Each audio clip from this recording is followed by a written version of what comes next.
1절입니다. 내 아들아, 내가 만일 이웃을 위하여 담보하며 타인을 위하여 보증하였으면 내 입의 말로 내가 얽혔으며 내 입의 말로 인하여 잡히게 되었느니라. 자, 내 아들아 또 나오죠. 내 아들아가 나오면 항상 주제가 이렇게 바뀐다고 했습니다. 자, 오늘 19절까지는 크게 네 가지에 대해서 이야기합니다. 1절에서 5절은 담보와 보증에 대해서, 6절에서 11절은 게으름에 대해서, 그리고 12에서 15절은 이제 악인의 7가지 특징, 그리고 16에서 19절은 하나님을 미워하시는 7가지, 이렇게 해서 크게는 3개, 또 4개 이렇게 보시면 되겠습니다. 자, 먼저 첫 번째 주제는 담보와 보증이죠. 담보나 보증을 서지 말라. 자, 보증을 서지 말라. 이 오늘을 보면은 서로 손바닥을 치지 말라 이렇게 되어 있습니다. 서로 간에 손바닥을 맞다 치지 말라. 자, 고대는 지금처럼 이런 문서가 발달되지 않았죠. 그래서 우리처럼 이렇게 수기로 보증을 하고 계약을 하는 게 아니라 그 당시는 구두로만 했죠. 그래서 우리 손도장 찍듯이 서로 손바닥을 마주쳐서 딱 치면, 그리고 이제 우리 이렇게 하자 하면은 그게 약속이 되고 보증이 되는 겁니다. 자, 어쨌든 이제 보증을 서지 말라, 담보하지 말라, 그죠? 누구에 대해서? 이웃에 대해서, 타인에 대해서. 이웃은 아는 사람이고 타인은 모르는 사람이겠죠. 이웃이나 타인을 이제 동일인으로 보면 그냥 아는 사람의 보증을 서지 말라. 또 다른 사람으로 보면 모르는 사람에게도 보증 서지 말라, 이런 말이겠죠. 자, 결론은 아는 사람이든 모르는 사람이든 보증 서지 말고 담보하지 말라 이거죠. 우리 특별히 그리스도인 간에는 이게 더 중요하죠. 우리 교인 간에는 이런 일들이 없어야 됩니다, 여러분. 그렇죠? 더더욱 없어야 됩니다. 그냥 내가 구제할 수 있는 만큼, 줄 수 있는 만큼, 이렇게 헌금해 줄 수 있는 만큼 해줘야지, 이거를 서로 이렇게 동관계를 하면 안 됩니다. 자, 오늘은 특별히 이제 담보 보증은 특별히 하지 말라는 거죠. 자, 담보나 보증을 했을 때는 이제 어떻게 해야 되는가? 자, 하고자 하는 말은 이제 3절에서 5절인 거죠. 내 아들아, 내가 내 이웃의 손에 빠졌은즉 이같이 하라. 너는 곧 가서 겸손히 내 이웃에게 간구하여 스스로 구원하되 내 눈을 잠들게 하지 말며 눈꺼풀을 감기게 하지 말고 노루가 사냥꾼의 손에서 벗어나는 것 같이 새가 금을 치는 자의 손에서 벗어나는 것 같이 스스로 구원하라. 자, 이미 담보와 보증을 했다면 어떻게 해야 되느냐? 3절 5절에 같은 말이 나오죠. 스스로 구원하라. 이같이 하라고 해놓고 어떻게 하죠? 스스로 구원하라. 뭐 어떻게 해라, 방법을 가르쳐 준 게 아닙니다. 스스로 구원하라. 자기가 가서 해결해야 된다는 거예요. 자, 어떻게 해서든지 담보와 보증은 당장 해결하라는 겁니다. 자, 보면은 이제 첫 번째가 뭐죠? 4절에 보면 내 눈을 잠들게 하지 말고 눈꺼풀을 감기게 하지 말라. 이제 잠을 자지 말라는 거예요. 이 말은 보증을 해결할 때까지 자지도 들지도 말라. 반드시 해결하라, 이 말입니다. 반드시를 강조하는 게 이 말이죠. 그 다음에 5절에 보면 노루와 이제 새의 예를 들죠. 노루나 새가 어떤 그물에 걸리면 어떻게 합니까, 여러분? 필사적으로 도망치죠. 어쨌든 살아남으려고. 두 번째는 필사적으로 해결하라 이겁니다. 반드시 해결하고 필사적으로 해결하라. 현재 이런 문제, 이 문제는 즉시 해결하라 이겁니다. 지금 즉시 결과로 특별히 경제적인 문제를 즉시 해결하라. 해결될 때까지는 자지도 말고 필사적으로 목숨을 걸고 해결하라는 겁니다. 다른 사람 원망하고 탓하지 말고, 하나님 여기 끌어들이지 말고 자기가 일단 빨리 해결하라는 겁니다. 예, 우리가 잘 아는 말씀이죠. 하여튼 여러분, 담보나 보증은 정말 조심해야 됩니다. 자, 6절 두 번째 주제입니다. 게으른 자여, 개미에게 가서 그가 하는 것을 보고 지혜를 얻으라. 개미는 두령도 없고 감독자도 없고 통치자도 없으되 먹을 것을 여름 동안에 예비하며 추수 때의 양식을 모으느니라. 게으른 자여, 내가 어느 때까지 누워 있겠느냐? 내가 어느 때에 잠이 깨어 일어나겠느냐? 좀 더 자자, 좀 더 졸자, 손을 몰고 좀 더 누워 있자 하며 내 빈궁이 강도같이 오며 내 곤핍이 군사같이 이르리라. 자, 두 번째 주제는 부지런함이죠. 동시에 게으름에 대해서 얘기하는 겁니다. 자, 그러면서 이제 개미를 예를 들죠. 개미의 특징은 지도자도 없고 감독도 없고 통치자도 없다. 리더가 없다는 거죠.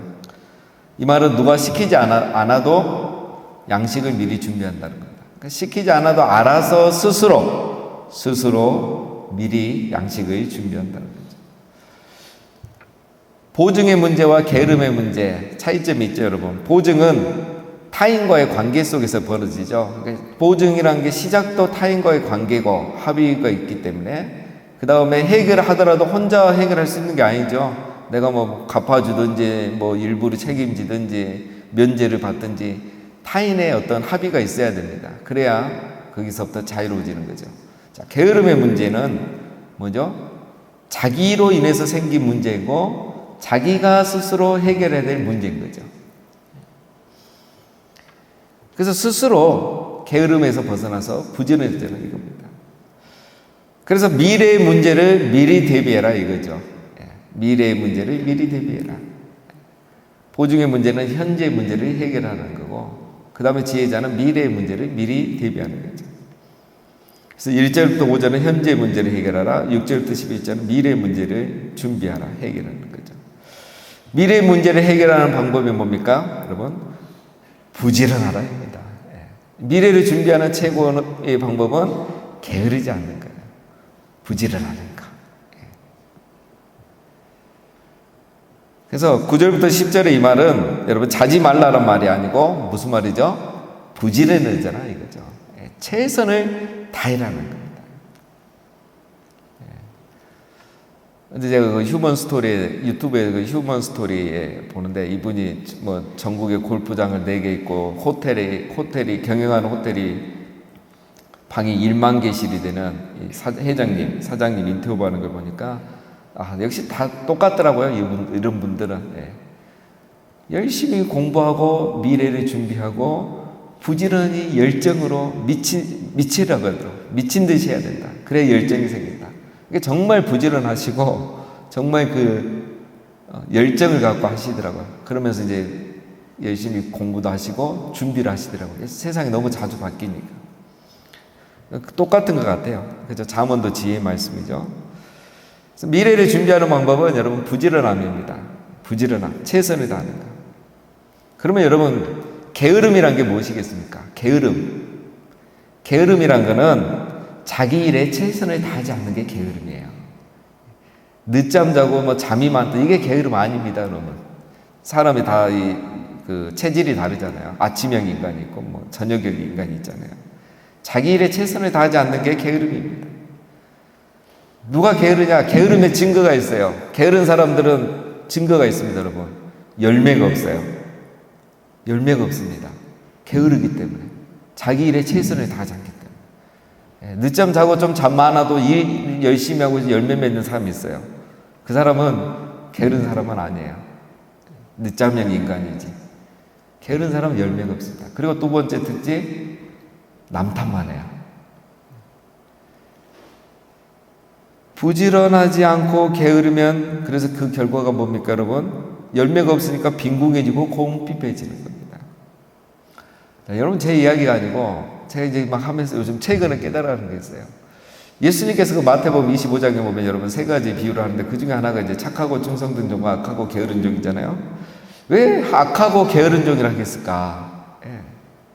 이 믿음이 없는 종아 이렇게 하면 이제 우리가 이해하기 계신데 악하고 게으른 종이라고 해요. 그럼 믿음이 없는 사람은 악하고 게으른 종이 되는 거예요. 이 사람의 특징이 뭡니까, 여러분? 남 탓하잖아요. 주인 탓해요.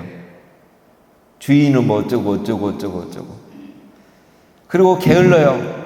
바로 다른 2달란트, 5달란트 바로 나가서 장사를 해서 2달란트, 5달란트를 남기는데 1달란트 받은 종은 그것을 그냥 땅에 감춰놔요. 최선을 다하지 않아요. 그러니까 열매가 없죠. 1달란트 그대로 있잖아요. 2달란트, 5달란트는 달란트를 남기잖아요. 그럼 착하고 충성된 종은 누구냐? 자기가 맡은 일에 최선을 다하는 거예요. 그래서 1달란트면 1달란트를 남기고 반달란트면 반달란트를 남기고 그게 착하고 충성된 종입니다. 게으른 종은 최선을 다하잖아요. 그러면서 늘 남 탓해요. 그래서 자기가 안 되는 이유, 못하는 이유만 말하는 거예요. 그러면서도 열매는 없어요. 여러분, 우리는 이제 한 해를 마무리해 가고 있습니다. 우리 자신을 항상 돌아봐야 됩니다. 정직하게. 우리가 새벽기도 하면 누구보다도 부지런한 사람이지만 또 성경적인 관점에서 내가 정말 부지런한 사람인가, 열매를 맺고 있는가, 이것도 우리가 함께 돌아봐야 됩니다. 내가 최선을 다했는가. 물론 열매라는 게 여러분 당장 바로 맺히는 건 아닙니다. 시간이 지나야 되는 거죠. 자, 그래서 부지런함이란, 게으름이란 거는 자기 일에 최선을 다하지 않는 거고, 바로 미래를 준비하기는 최선의 방법은 부지런하는 거, 오늘의 삶에 최선을 다하는 거, 그래서 내가 맡은 일을 하는 일에 열매를 맺는 거, 이겁니다. 자, 세 번째 주제에 넘어가겠습니다. 12절입니다. 불량하고 악한 자는 구부러진 말을 하고 다니며 눈짓을 하며 발로 뜻을 보이며 손가락질을 하며 그의 마음에 패역을 품으며 항상 악을 꾀하여 다툼을 일으키는 자라. 그러므로 그의 재앙이 갑자기 내려 당장에 멸망하여 살릴 길이 없으리라. 자, 7가지 특징이 나오죠. 구부러진 말을 좋아합니다. 악인들은 말을 해도 우리 말로 하면 뭐죠? 삐딱하게 말하고, 그렇죠? 좋은 말을 안 해요. 늘 보면 불평, 불만, 남이야기 하는 거죠. 그리고 뭐 작은 일도 굉장한 것처럼 막 크게 부풀려서 더 안 좋게 얘기하고 구부러진 말을 합니다. 두 번째, 눈짓을 하죠. 악한 뜻을 도모하며 눈으로 뜻을 보이죠. 보면 눈이 빨리빨리 돌아갑니다, 이런 사람들. 세 번째, 발로 뜻을 보이며 악한 사람들은 또 자기들끼리 잘 모여요. 꼭 모여요. 주일에 여러분 예배 마치면은 가능하면 가족끼리 모여서 오늘 하루에 은혜를 나누는 게 좋습니다. 우리 자녀들에게도 그렇고 부부간에도 그렇고. 근데 또 주일에도 보면 꼭 그끼리끼리 모여갖고 오늘 하루에 은혜를 나눠야 되는데, 감사의 제목들을 나누고 은혜 받은 걸 나눠야 되는데, 또 모이면은 막 교회 험담하고 누구 험담하고 이러면 안 되는 거예요. 그러면 은혜가 어디 있겠습니까? 다 사라져 버리지, 그렇죠? 그리고 특별히 그런 얘기 할 때는 자녀들이 없어야 돼요. 가정에 모이기 때문에 자녀들이 거의 다 듣습니다. 그러면 그 자녀들이 여러분 믿음으로 자라겠습니까? 절대 그렇지 않아요. 중요합니다. 주일은 모여서 자녀들에게 오늘 너희 부서 오늘 목사님 무슨 말씀 하셨어? 너 은혜 받은 거 뭐야? 어땠어? 이런 걸 늘 물어보면서 이렇게 주일을 은혜롭게 마무리해야 되는 겁니다. 자, 네 번째는 뭐죠? 손가락질을 하며 자기는 옳고 타인은 틀렸다고 늘 남탓하는 거죠. 저 봐라, 이렇게, 그죠? 자기가 옳으면 열매를 보여줘야 되는데 말만 합니다. 자기는 잘하고 옳은 것처럼. 다섯 번째는 마음의 패역을 품으며, 마음이 늘 악해요. 안 좋은 마음이에요. 마음이 이미 패역하니까 여러분 좋은 말을 할 수 없고 좋은 행동을 할 수 없죠. 그 다음에 악을 꾀하며, 이 마음이 안 좋은 것만 있으니까 어떻게 합니까? 생각하고 계획하는 것도 다 악한 거예요. 그래서 결국 그 사람이 어떻게 합니까? 다툼을 일으킵니다. 언어는 뭐라고 되냐면 다툼을 던져 넣는다, 이렇게 돼 있어요. 아주 표현이 좋죠, 여러분. 히브리어나 독일어는 이런 언어의 참 맛이 있습니다. 다툼을 일으킨다 하면 굉장히 이성적이지만 다툼을 던져 넣는다. 그림이 이미지적인 언어잖아요. 사람 사이에 다툼을 던져 넣어요, 악인들은. 그 사람이 가는 곳마다 말이 나오고 문제가 생기고 다툼이 일어납니다. 상처받는 사람들이 일어나고. 자, 결론은 뭡니까? 그래서 악인의 특징의 결론은 이렇게 해서 결국은 다툼, 분쟁, 분열을 일으켜서 공동체를 해친다는 거예요. 공동체 유기. 교회라는 뭐다 그랬죠, 여러분? 울림 있는 공동체, 어울림 있는 공동체. 근데 악인이 가면은, 악인은 울림이 없잖아요. 마음 안에 패역이 가득하잖아요. 이 패역이 울리는 거죠, 어떻게 보면. 그러니까 어울림이 되지 않고 공동체를 깨뜨리게 되는 거죠. 바로 교회론으로 봐서도 정확한 말씀입니다.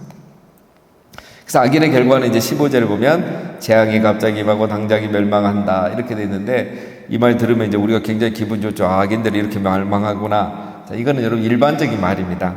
이렇게 정말 이렇게 되면 세상이 돌아갈 수가 없죠. 이거는 이제 결과론적으로는 하나님이 이렇게 심판하시고 반드시 하신다, 이런 뜻입니다. 자, 마지막 네 번째 주제 16절입니다. 여호와께서 미워하시는 것 곧 그의 마음에 싫어하시는 것이 67가지이니 곧 교만한 눈과 거짓된 혀와 무죄한 자의 피를 흘리는 손과 악한 계교를 꾀하는 마음과 빨리 악으로 달려가는 발과 거짓을 말하는 망령된 증인과 및 형제 사이를 이간하는 자이니라. 여호와께서 미워하시는 것이 6가지, 마음에 싫어하는 것이 7가지죠. 성경에서 뭐 6가지, 7가지 말하면 7가지 말합니다. 잠언에 보면 그 아굴의 잠언에도 무슨 뭐 지혜로운 거 이런 서너 가지가 있으니 하면은 4가지를 얘기하거든요. 이 사람들의 어떤 표현의 방식들입니다. 자, 보면 이제 7가지가 뭡니까? 교만한 눈. 교만한 눈은 뭐겠습니까? 항상 비판하고 비난하고 정죄하는 눈이에요. 이 사람 눈에는 뭐가 안 차요. 거짓된 혀, 항상 나쁘게 말하고, 안 좋은 말은 또 거짓말 좀 보태서 말하고, 그냥 무죄한 자의 피를 흘리는 손, 그죠? 늘 잘하는 사람들 이렇게 힘들게 하죠. 악한 계교를 꾀하는 마음, 그냥 빨리 악으로 달려가는 발, 악인들끼리 모이는 걸 좋아합니다. 또 죄 짓는 자리는 잘 좋아합니다. 거짓을 말하는 망령된 증인, 자, 형제 사이를 이간하는 자, 자, 이간하는 자, 이것도 앞에서 다툼을 던진다 그랬죠. 6절에 보면 다툼을 일으킨다. 같은 단어가 쓰인 겁니다. 원어에는. 자, 그런데 여기서 이제 뭐라고 합니까? 추가된 단어가 다툼을 일으키는 자인데, 다툼을 던지는 자인데, 어디에 던집니까? 그거를 형제 사이에. 형제 사이를 이간하는 자. 형제 사이에 다툼을 던진다는 거예요. 그래서 여러분, 구약에서 형제라는 것은 이런 어떤 우리 친형제 이걸 말하는 게 아니고 공동체를 말합니다. 공동체. 공동체를 분열시키고 다툼을 일으키고 다툼을 던지는 자. 이게 바로 7번째 말입니다. 하나님께서 싫어하시는 게 뭐죠? 공동체를 깨는 거예요. 그래서 가장 강조하는 건 뭐냐면 7번째입니다. 7번째. 우리가 그 성경을 볼 때 항상 여러분 그 개인적인 도덕의 관점에서도 물론 봐야 되지만 성경이 말하는 건 상당히 공동체적이에요. 그러니까 우리가 십계명을 이제 개인적으로도 당연히 적용하고 중요하죠. 그러나 그 십계명을 주신 첫 번째 목적은 개인들이 그렇게 함으로써 이스라엘이라는 이 공동체가 보존되기 위한 거죠. 부모를 공경 안 하고 막 이러면 어떻게 됩니까? 가정이 깨지면서 사회가 깨지는 거죠. 살인을 하고 간음을 하고 이러면은 한 사람의 죄로 끝난 게 아니라 그 사회가 흔들리는 거예요. 공동체가. 그래서 깨지는 거죠. 그래가지고 뭐 세상 나라도 다 그렇게 사는데 이스라엘도 그렇게 살면 안 되잖아요. 그래서 세상과는 다른 공동체를 하나님이 세우기 위해서 그런 십계명을 기본으로 주신 거예요. 그러니까 성경은 공동체적입니다. 공동체적. 오늘 이 잠언이 말한 거는 공동체를 강조하는 거예요. 악인의 특징, 그 다음에 하나님 미워하시는 죄, 이 공통점, 제일 중요한 결론은 뭡니까? 공동체를 깨지 말라는 거예요. 공동체를 분열시키지 말라는 거예요. 하나님이 가장 미워하시는 게 개인이 죄 짓는 거 말고 그 사람으로 말미암아 다른 사람이 상처받고 공동체가 깨어지고 안 좋은 영향력이 흘러가는 것. 이것을 하나님이 가장 미워하신다는 겁니다. 근데 이제 우리가 이 공동체성을 강조 안 하니까 이제 이 죄가 얼마나 큰지를 모르고 있는 거죠. 자, 오늘은 결론은 이겁니다. 자, 보증으로부터 자기 자신을 구원하라. 게으름으로부터 자기 자신을 구원하라. 그리고 악과 악인으로부터 자기 자신을 구원하라. 보증으로부터 구원하지 못하면 지금 당장 망하는 거고, 게으름으로부터 자기 자신을 지켜내지 못하면 미래가 없는 것이고, 악으로부터 자기 자신을 지켜내지 못하면 내가 아무리 잘한데 그 사람으로 말미암아 공동체가 깨지고 하나님이 가장 미워하시는 사람이 될 수도 있다는 겁니다. 그래서 우리가 보증으로부터 또 게으름으로부터 악으로부터 자기 자신을 지킬 때 현재에도 복을 받고 미래에도 복을 받고 하나님이 가장 기뻐하시는 지혜자의 삶을 살아갈 수 있는 겁니다. 우리 모두가 이렇게 오늘 말씀에 순종함으로 현재도 복을 받고 미래도 복을 받나, 그리고 하나님이 가장 기뻐하시며 공동체를 세워가고 살려가는 우리 모두가 다 되시기를 주님의 이름으로 축원드립니다.